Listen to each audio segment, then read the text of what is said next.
Okay, I'm here with Sam Powell. I happen to know that Sam's had some very good guitar lessons in the past. He's been very well trained. And you've got a degree from Salford, yeah? Yeah, I studied at Salford University, studying popular music and recording. Cool. And what bands are you in at the moment? You've told me already, but I've forgotten. Yeah, I'm in a few bands at the moment, just a few. One's an acoustic duo where I play acoustic guitar and my friend sings. Another one is completely different. I play electric guitar in a math rock band. It's instrumental as well, so no singing, purely guitar riffs. So it's one thing is though, like some people don't know what math rock is. It took me a while to figure out. It's not quite prog and it's not jazz and metal. It's like it's a mix between, I guess, a few. The way I see it, it's called math because of the numbers involving time signatures. Maybe it's quite can be odd time signatures, which is quite cool, quite fun to play to.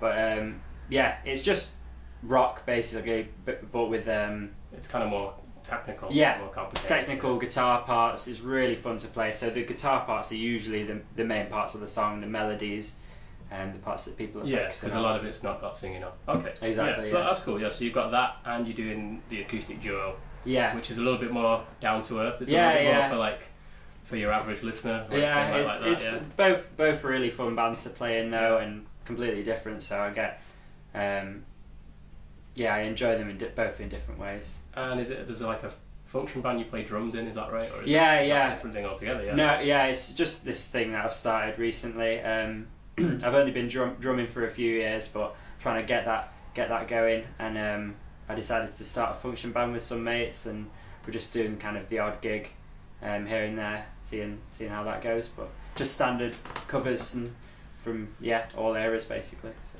Cool. So the first question is, when you have a beginner student, what do you do? Well, I suppose it's different if they're kids or adults, but I mean, whether they're kids or adults or teenagers, any age really, you have to start somewhere. So it tends to be the same sort of things. Start them off with relatively easy chords, strumming patterns. So the basics of just holding a pick and being able to move your wrist in the way that it makes the guitar sound good. Yeah, that is really important. That I get beginners who've learnt online and then they're not holding their pick right. Exactly. And they're strumming from like their elbow and stuff. Yeah. Just like good habits like that. Yeah. Exactly. It's basically setting a really good foundation, so they can hopefully maybe end up learning songs for themselves, and being able to read sheet music as well, tab guitar music, which will be really beneficial for the students in the future. And intermediate students, and by that, because I know that's a really broad term, I think of intermediate students as people who've either had lessons with someone who only teaches beginners and now they want to move on a little bit, or they've taught themselves online or from a book or something, or people who can already play, they can already play some of their favourite songs, and they can kind of get from the start of the song to the end of the song. And an intermediate student, I usually think of them as people who have hit a certain point and now they're struggling to get to the next level, or they're just wondering what to do next now that they can play a couple of easy songs. So what would you teach to someone like that? To intermediate students, I'd ask them, what sort of stuff they want to learn, how, what things they're struggling with. What I find a lot of intermediate students can struggle with is something like bar chords, just kind of getting your fingers just being able to play that bar. And that's something I could help teach, or maybe that's something that people struggle with a lot on their own. And once you're actually in a room with them, that's when you can actually get them to do that. It's so much easier just kind of being able to show them in person, rather than maybe learning off YouTube videos. But definitely in person is a lot better. Another thing that I like to teach intermediate students would be finger picking. The basics of that, how to use your thumb and your fingers properly, and probably as well starting off with improvisation, which can be a lot of thing that I find intermediate students want to kind of get to grips with. Yeah, because they've seen other people improvising. Yeah. And they don't know. They want to know how that happens. You know what I mean? Yeah. So they know how to learn a song a lot of the time.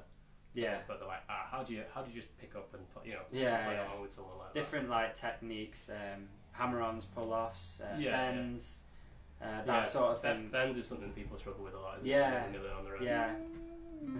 Yeah, that's cool. So when you have someone come to you that I would call an advanced student, and by that I mean someone who's going to go to who wants to go to uni and study music, or someone who wants to get out gigging, or they're already playing gigs and they kind of feel like they want it to do even better. Or people who want to write their own songs or want to learn how to improvise. Like, what would you teach them? The same as what I said about intermediate students. I'd ask the student, what it is they kind of really want to get into. If it's just kind of to generally improve their playing, I'd go through some advanced kind of improvisation techniques. Maybe if it's playing scales all the way up the neck, I know a lot of students want to learn that, so that's a good thing to start with. Well, you mean so like I get a lot of intermediate students who are like stuck in this position. Yeah, exactly. And they want to be able to move around. Yeah, well, that's where all the cool guitar solos are. All the way up there. That's where people play air guitar, I think. Yeah, definitely. Yeah. So I definitely go into that, and it's not as hard as a lot of people might think. It's actually quite basic. So there's also other things like extended chords. So it's basically just a way of spicing up the chords you already know. So if you've got a major chord, you can turn it into a major 7. You click on your volume. Yeah. So if you got a normal A major chord, you could make it, if you want to make it sound a little bit more jazzy, a little bit more interesting, turn it into an A major 7 or A major 9. And similar with minor chords, anything like that. So cool. Do you want to do that again, but like do like a sequence? Do like basic major or minor thing? Yeah, I can do that. Yeah. Not to put you on the spot, but say if someone was going like from the A and then going D and then like a B minor, like that. How would you make that sound? Yeah. Well, I mean, quite simply, you could make them all 7 chords. So major 7, minor 7, which would sound like this.